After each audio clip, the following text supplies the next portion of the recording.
my gosh, I have a cold, like. So basically, yeah, I'm sorry I've been away for so long. And my voice probably sounds a little different, but basically, yeah, I've been working with children over this summer.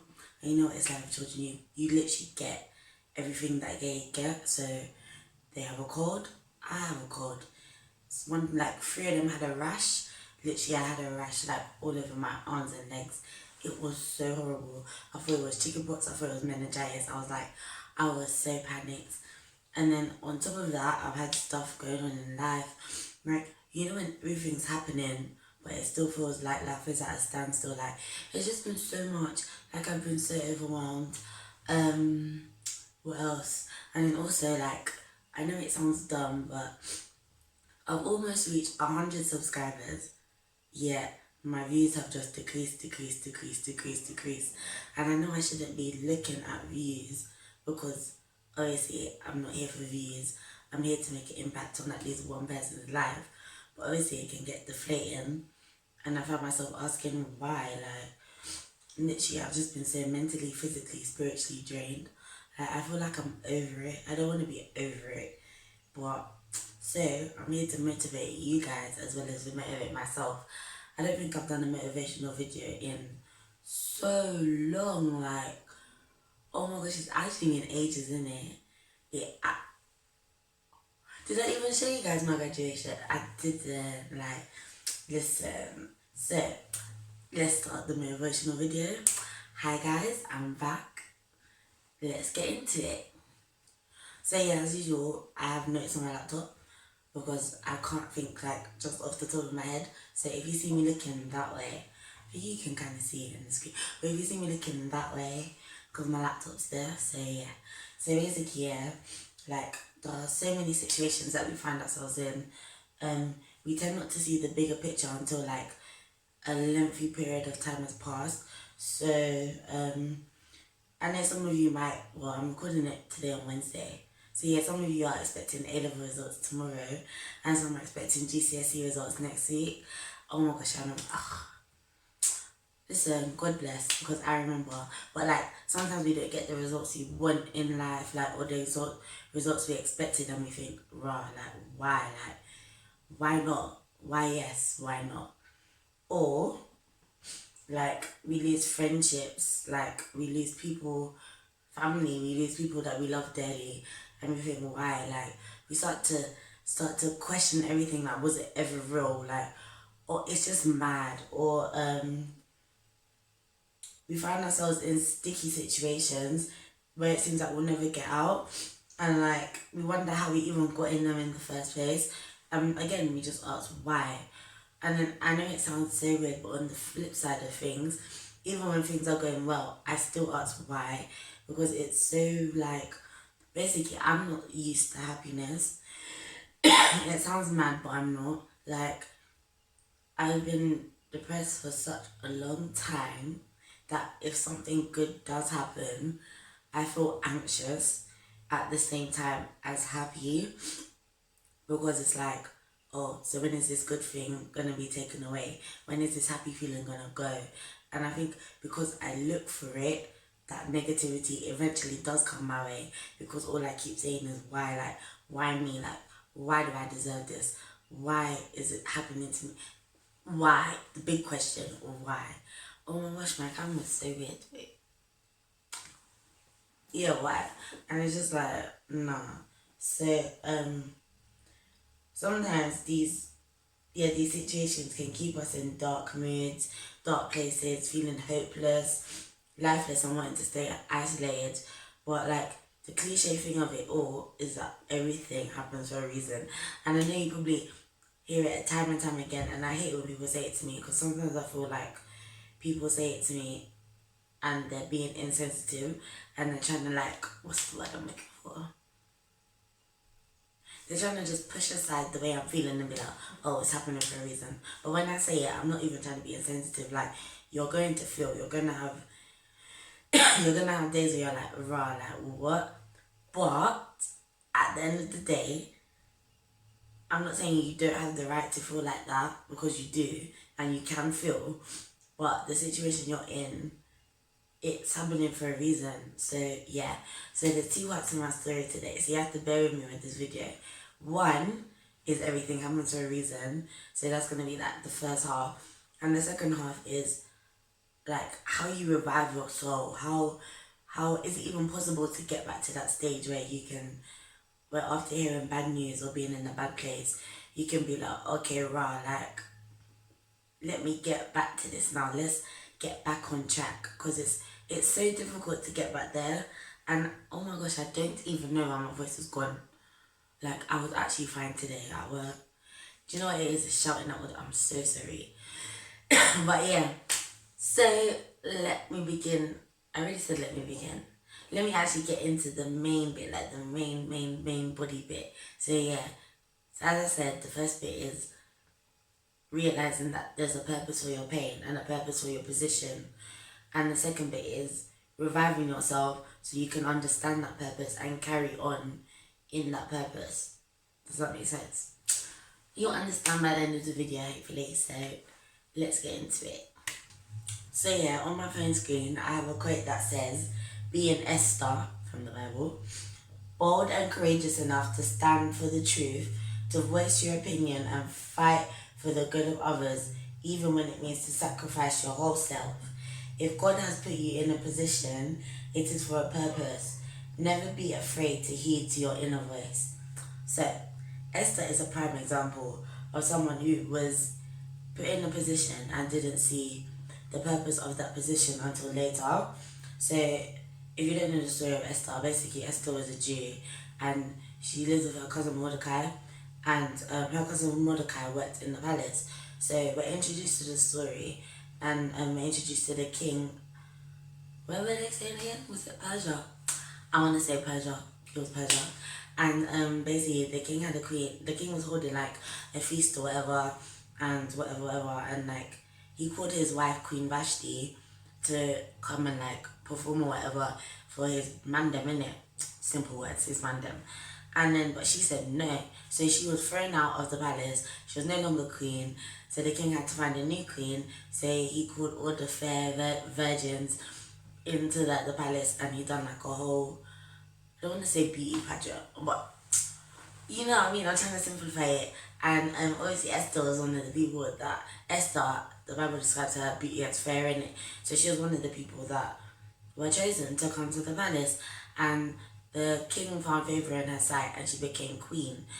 And to me, I'll be rejoicing, like, I'm queen now. I remember when, what's it called? Prince Harry and Meghan Markle, is that her name? What's her name? I want to say Meghan Markle. Prince Harry and Meghan, when they got married and everyone was like, oh, rah. I remember seeing tweets on the TV like, I wish this was my destiny, like, you, but then again, she was famous, but then you go from being like standard girl to now being queen. I mean, not queen, what is she? You're now royalty, basically, like, but for Esther, it was like, rah, like, no. Do you know what I mean? It's like, she was almost forced into that position because the king's men, they literally just took the woman. It's not like they asked, oh, do you want to do it? They literally just said, yeah, come. So, like, I can kind of see, but me still, I'll be excited. So, yeah, so, now Esther's queen. So, Esther's a Jew, but she hasn't let the king know that she's a Jew. Mordecai told her not to, that's her cousin who works in the palace, in order to, like, preserve her safety. So her cousin Mordecai, again being a Jew, the only person he would bow down to is God. So Haman wanted him to bow down to him because Haman was not humble at all. Haman was the king's like right hand man, and like, yeah, so Haman wanted Mordecai to bow down to him, so Mordecai wouldn't bow down because, as I said, he's a Jew, so he's not going to bow down to anyone but God. So Haman got vexed and he put a plan in place in order to kill all the Jews without, like, baiting out why to the king. And the king signed it, and the king was like, yeah, we can kill all these people, without knowing who those people really are. And obviously he didn't know that his new queen Esther was a Jew. So Esther finally finds out, and it's like, oh my days, like, this is the part where her purpose comes into play. Like, where she finally realizes her position.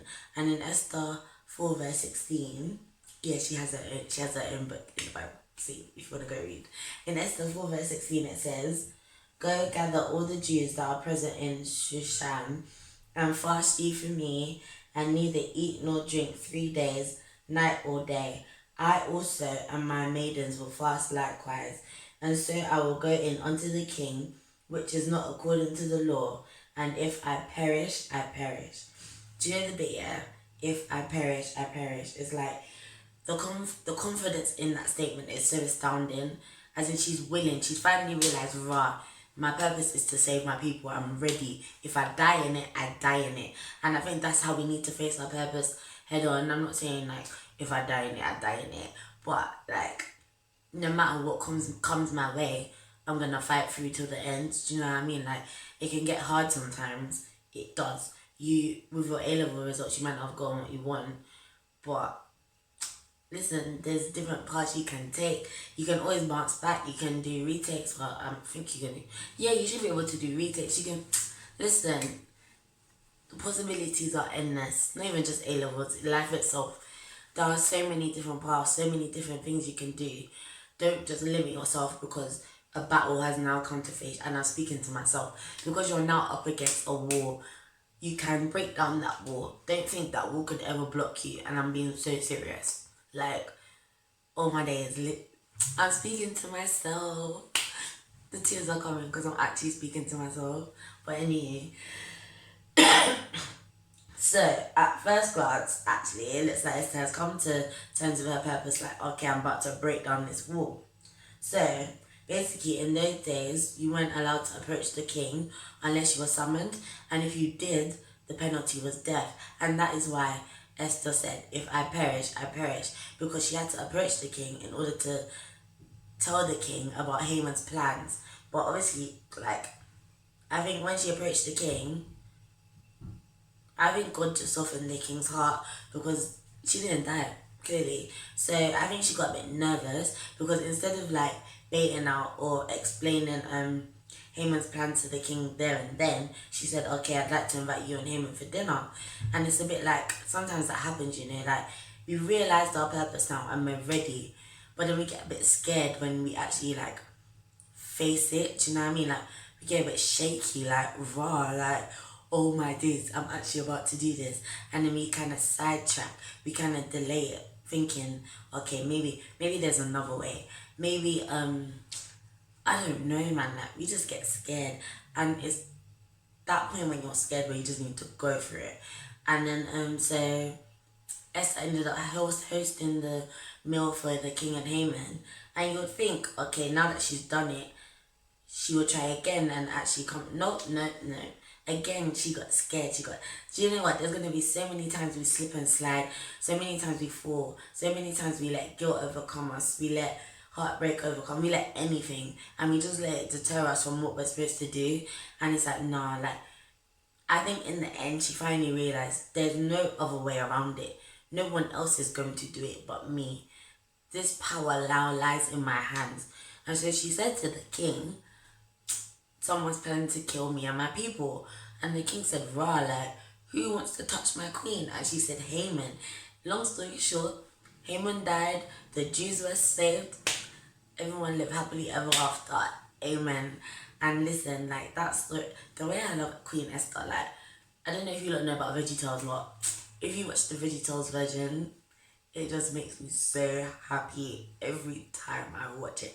And in uni, I watched it so many times. Like, and every time I realize something new or I learn a new lesson. And it's just, I don't know how to explain, but it's just like, I think it's really important to me, the story of Esther, because it just shows me that no matter what I'm up against, even if it's death, I still must carry on fighting, because it's like, sometimes what we're going through or our pain is going through, sometimes what we're going through or the pain we're going through or the position we're in is not just for our benefit, you know. Sometimes it's for our loved ones, sometimes even for people you don't even know, which is why you can't understand it. But if something has been placed upon your heart, like Esther, she took heed to that voice. Do you know what I mean? and she acted. That is what we need to do. Simple as is that simple. Like, I don't know any other words, but yeah, I hope that bit made sense. On to the second bit now, like, just in case, it's not that easy to just pick yourself up and obviously fight, because there are situations that do get us down. There are things that do get us down, and sometimes it's easy to just stay down and wallow in our despair. But I'm gonna share with you a message where you can be like, raw, like, I don't have to stay in this. So yeah, bear with me. I need water. I'm coming back. 1 second. So yeah, not gonna lie. These days have been, these past, I don't even know how many weeks or whatever, have been so hard. Like, I've literally been referring to myself as damaged goods. As in, what's that word I'm looking for? As in, is it unrepairable damaged goods? And it's just like I feel so broken and destroyed. But I know deep down that there is someone, and there is someone that can repair me as well as repair you. And again, it's them ones where you just have to keep reminding yourself of stuff that you already know. Or even if this is something new that you're learning, just whenever you feel a certain way, you just need to refresh yourself. Like, even if you're not gonna do it, if you're not gonna do it, then no one else is gonna do it. Do you know what I mean? Like, so with that being said, the person I'm talking about is God. Like, I think sometimes we forget that God is a God of miracles. Even though we may not be able to see the outcome of something, God is the Alpha and Omega, the beginning and the end. The fact that He is the end means He has my end in His hands. So the outcome of my predicament, He already knows it. He knows what's gonna happen. So it's up for me to just trust the movement. Do you know what I mean? Like, so with that being said, yeah, I'm gonna read to you Ezekiel 37, because this passage, like, I don't know, it's just been in my head for over a week. I remember the first time I read it properly was literally a year ago, and for the past week, I don't know why, it's just been on my heart. So I have to read it. So basically, in Ezekiel 37, we read about a vision that Ezekiel had, and basically he was walking around a valley of dry bones. There are so many meanings that people have taken from this. So, like, the dry bones could resemble people that that don't necessarily know God, and it's basically trying to get them to come to God. Or it could basically, like, what it resembled was the Israelites and how they'd broken up into so many different things with the people around them, and it was just all a mess. Or today, the dry bones are going to be us. So yeah, me and you. So let me read it, but I'm going to read the Message version, because, like, it makes it clear. So Ezekiel 37 verse 1 to 14. God grabbed me, God's spirit took me up and set me down in the middle of an open plain strewn with bones. He led me around, and among them a lot of bones. There were bones all over the plain, dry bones bleached by the sun. He said to me, "Son of man, can these bones live?" I said, "Master God, only you know that." He said to me, "Prophesy over these bones. Dry bones, listen to the message of God." God the Master told the dry bones, "Watch this. I'm bringing the breath of life to you, and you'll come to life. I'll attach sinews to you, put meat on your bones, cover you with skin, and breathe life into you. You'll come alive, and you'll realize that I am God." I prophesied just as I'd been commanded. As I prophesied, there was a sound, and rustling. The bones moved and came together, bone to bone. I kept watching. Sinews formed, then muscles on the bones, then skin stretched over them. But they had no breath in them. He said to me, "Prophesy to the breath. Prophesy, son of man. Tell the breath. God the Master says, come from the four winds. Come, breath. Breathe on these slain bodies. Breathe life." So I prophesied, just as he commanded me. The breath entered them, and they came alive. They stood up on their feet, a huge army. Then God said to me, "Son of man, these bones are the whole house of Israel. Listen to what they're saying. Our bones are dried up. Our hope is gone. There is nothing left of us. Therefore prophesy.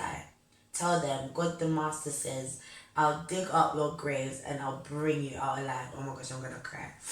Oh my people, then I'll take you straight to the land of Israel. When I dig up graves and I bring you out as my people, you'll realize that I am God. I'll breathe my life into you and you'll live. Then I'll lead you straight back to your land and you'll realize that I am God. I've said it and I'll do it. God's decree. Listen, the way I was just about to cry, but I can't be coming to cry on camera, so I'll cry later. Like, oh my gosh, guys, the bit where it says, our bones are dried up, our hope is gone, there's nothing left. Do you know how much I resonate with that? I don't. And then for him to say, I will dig up your graves and bring you out alive, all my people. We are God's people. That is what we need to remember. God created us. The very man that breathed life into us, he can do it again. Metaphorically, of course. And he will bring us out of our graves. We may feel dead and alone and hopeless, but we can be restored. As I said, the Alpha and Omega, the beginning and the end. He will tell us when it's the end. Then it will be the end. But right now it's not for us to determine, oh, it's the end. I'm gonna shut myself off now because I done this. I'm gonna shut myself off now because that happened to me. Oh no. God put meat back on those bones. The same meat he can put back on those bones is the same restoration of our souls that we can gain. Like, from time you're just earnest in prayer, just honest. Honesty is the best policy. Like, just tell God. He already knows. He just wants you to come to him and just tell him. Like the prodigal son, like, you've gone out, but my G, you can come back, and he's standing. He will even run to you and guys, the tears. Do you understand? I don't think anyone understands. Like, when you deep the love, the mercy, the forgiveness, the compassion, the kindness, the hope God brings, it's like there's no words, no explanation, there's no better feeling. The tears I want to cry are tears of rejoicing, happiness, whatever, you know what I mean. So basically, yeah, it's all about how you view the situation. Like, obviously, as I said, you're going to be put in these situations, and as I said in the beginning, yeah, it's going to be hard. You're going to sit and cry.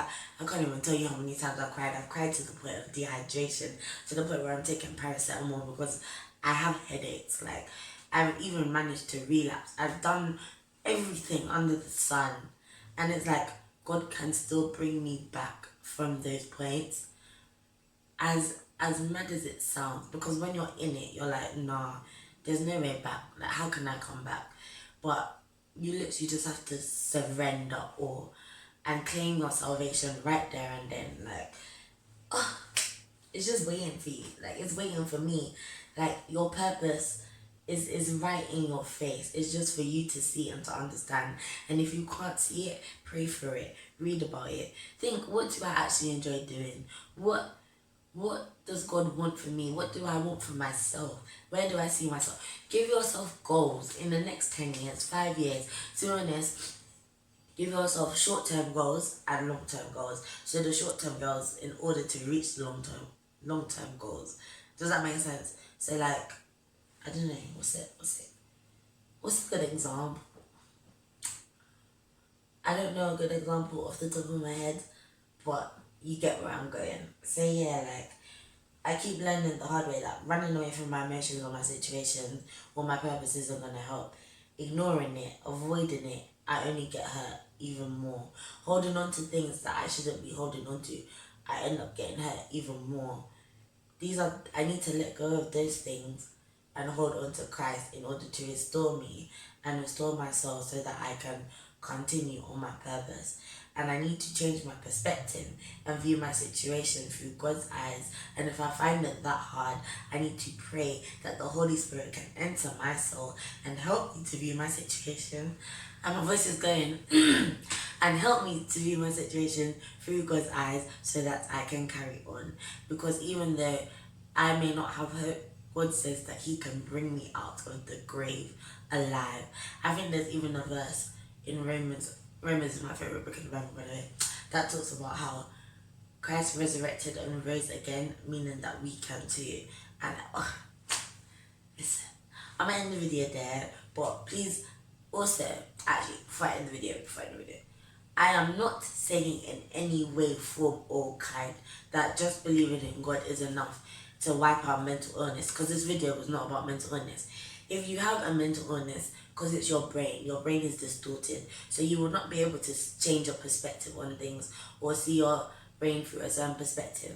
Yes, I do have severe depression and anxiety, but with that, like, I'm still able to like help myself and change my views. But with other things like schizophrenia or whatever, or what it may be, it's hard to do that. It's hard to process that. So if you do have these problems, please seek medical help. I say it every time and I mean it, because you need to work through your healing. You need to work through that pain. You need something to keep you stable, something to help you just do you know what I mean? I mean, God can give you peace, but God uses people to help us, and those people are doctors, professionals, whatever it may be. So please listen to everything I've said in this video. If you want to talk about it, come and talk to me. If you have questions about it, talk to me. Like, I'm always free for you to contact me, so please do contact me. Please go back and read up on the verses, or just research for yourself anything I've said. I hope I've made sense. I really do, because this was like, it wasn't a rush video, but it was like I had to get it off my chest. Do you know what I mean? So yeah, if you want more videos like this, like, I don't know what I would call this type of video, because it's not just motivational. I don't know. I'm just rambling now, but yeah. So please remember to like, comment, share, subscribe. Oh yeah, and turn on the notification bell thing, because YouTube's algorithms, Instagram's algorithms, all them things are actually messed up. So please turn on the notification bell. And yeah, thanks for coming to my video. I'm so sorry it's been a long time. I'll probably be back soon, hopefully. I finish work next week anyway, so